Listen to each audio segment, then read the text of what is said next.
Inventario eta zigilatze hori zailtasunez betetako egoera batean burutzen ari da Frantziar eta Espainiar gobernuen implikazio faltagatik. Logikak eskatuko luke, armagabetze prozesu hori guztia modu ordenatuan eta seguruan eman ahal izateko gobernuen parte hartzea ematea. Hori gertatu ez, eta gainera behin baino gehiagotan adierazi dute Espainia eta Frantziako polizien buruek zigilatze prozesua aurrera daramatenak beren operazio polizialen helburu badirela.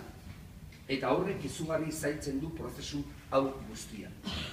Beti esan dugu guztiz salagarria dela jarrera hori eta berriro diogu. Prozesu honetan ekarpenak egiten ari direnak kolpatzea da Espainiarren obsesioa eta horrekin armagabetzea zaildu, luzatu eta erresoluzio prozesua ari dira zango trabatzen etengabe.